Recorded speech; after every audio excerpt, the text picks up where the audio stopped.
Welcome friends, আপনারা দেখছেন DD TV Bangla YouTube channel, সঠিক খবরের একমাত্র চ্যানেল। মিড ডে মিলে বরাদ্দ কমে গেল 213.5 কোটি। সাম্প্রতিক প্রকাশিত এই প্রতিবেদনটি আমরা বিস্তারিত জেনে নেব। ক্ষুধা তালিকার শীর্ষে অবস্থান ভারতের। এক সমীক্ষার রিপোর্ট অনুযায়ী দেশের 3 জন শিশুর মধ্যে একজন অপুষ্টিতে ভুগছে। সেই দেশের বাজেটে মিড ডে মিলের সার্বিক বরাদ্দ কমিয়ে দিল কেন্দ্রীয় সরকার। বিগত 2 বছরের তুলনায় এবছর মিড ডে মিল প্রকল্পে বরাদ্দ কমেছে 213.5 কোটি।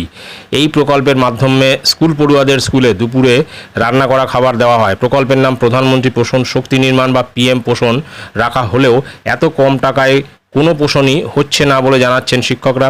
তাদের বক্তব্য, এমনিতেই জিনিসপত্রের অস্বাভাবিক মূল্য বৃদ্ধির কারণ যা বরাদ্দ তাতেই পুষ্টিতে ঘাটতি থেকে যায়। নতুন করে বরাদ্দ বাড়ানোর বদলে কমায় ছাত্রছাত্রীদের পাতে আর কিছুই দেওয়া যাবে না। একটা অংশের ছাত্রছাত্রীদের স্কুল ছুট হওয়ার আশঙ্কাও করছেন শিক্ষকরা। 2022-23 অর্থবর্ষে মোট কেন্দ্রীয় বাজেট ছিল প্রায় 42 লক্ষ কোটির, গত অর্থবর্ষে 45 লক্ষ কোটি।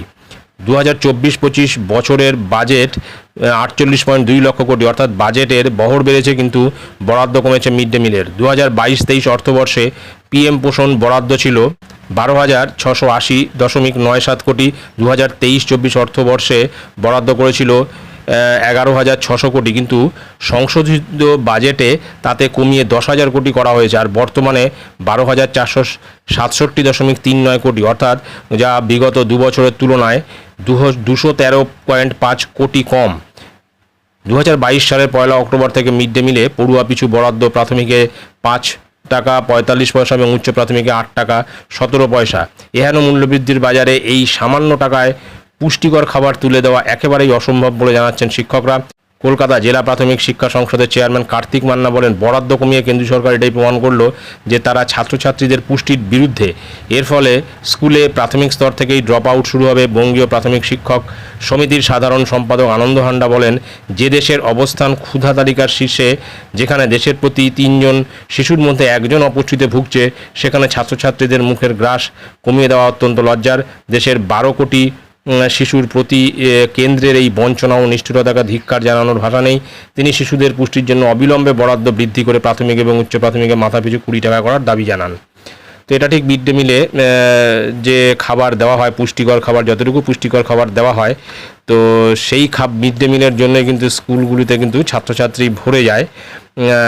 পড়াশুনো কতটা হয় সেটা পরের কথা, এখন মিড ডে মিল জন্যই কিন্তু ছাত্রছাত্রীরা আসছে, স্কুলমুখী হচ্ছে। মিড ডে মিল বন্ধ হলে তারা স্কুলমুখী আর হবে না, এমনটাই কিন্তু মনে করা হচ্ছে।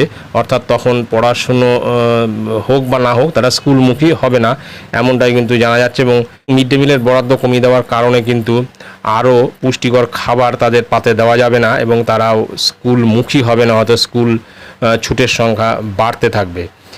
তো এটাই ছিল গুরুত্বপূর্ণ আপডেট, যেটা আমি আপনাদের সঙ্গে শেয়ার করলাম। ভিডিওটি ভালো লাগলে অবশ্যই সাবস্ক্রাইব করবেন চ্যানেলটি পরবর্তী আপডেট ভিডিও পাওয়ার জন্য। ধন্যবাদ।